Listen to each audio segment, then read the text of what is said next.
Aloha, this is Dr. Bibuti. I will be discussing postpartum depression today.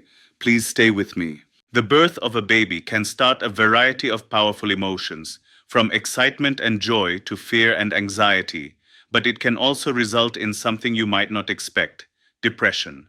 Most new moms experience postpartum baby blues after childbirth, which commonly include mood swings, crying spells, anxiety, and difficulty sleeping. Baby blues usually begin within the first 2 to 3 days after delivery and may last for up to 2 weeks. But some new moms experience a more severe, long-lasting form of depression known as postpartum depression. Sometimes it's called peripartum depression because it can start during pregnancy and continue after childbirth. Rarely, an extreme mood disorder called postpartum psychosis also may develop after childbirth. Postpartum depression is not a character flaw or a weakness. Sometimes it's simply a complication of giving birth.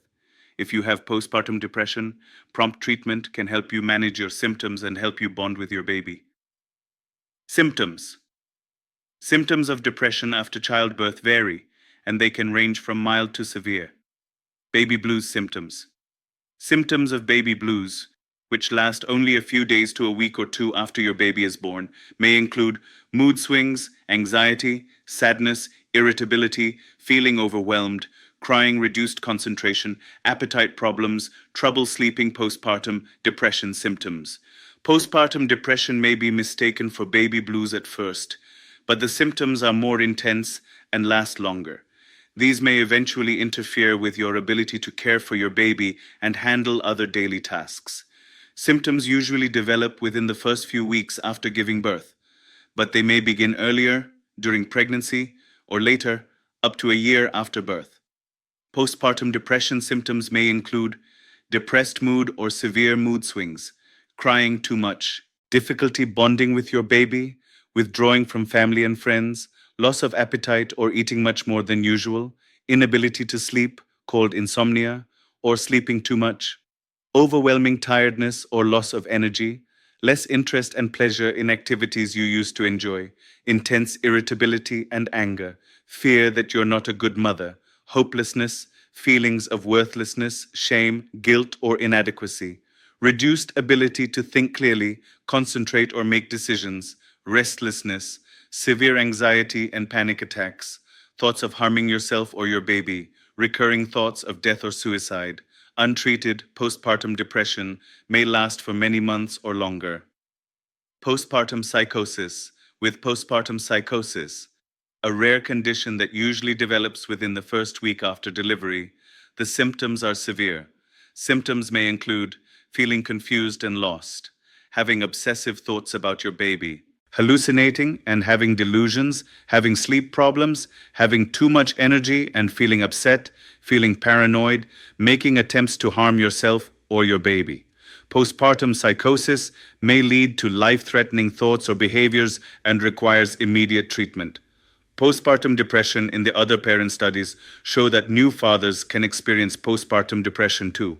They may feel sad, tired, overwhelmed, anxious, or have changes in their usual eating and sleeping patterns. These are the same symptoms that mothers with postpartum depression experience.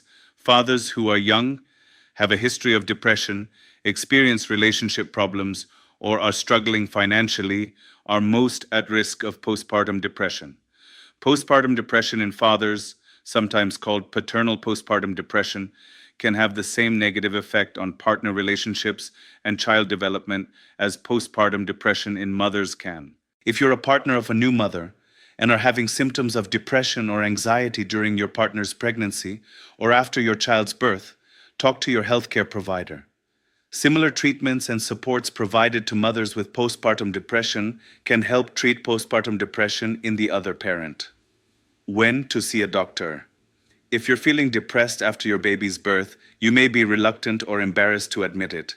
But if you experience any symptoms of postpartum baby blues or postpartum depression, call your primary healthcare provider or your obstetrician or gynecologist and schedule an appointment.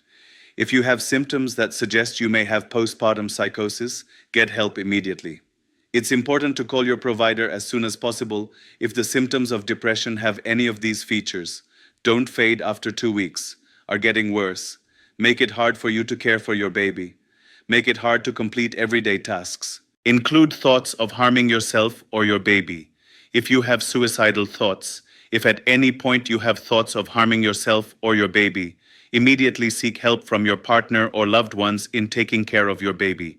Call 911 or your local emergency assistance number to get help. Also consider these options if you're having suicidal thoughts. Seek help from a healthcare provider. Call a mental health provider. Contact a suicide hotline. In the US, call or text 988 to reach the 988 Suicide and Crisis Lifeline, available 24 hours a day, 7 days a week, or use the Lifeline chat. Services are free and confidential. The Suicide and Crisis Lifeline in the US has a Spanish language phone line at 1-888-628-9454, toll free. Reach out to a close friend or loved one. Contact a minister, spiritual leader, or someone else in your faith community. Helping a friend or loved one. People with depression may not recognize or admit that they're depressed.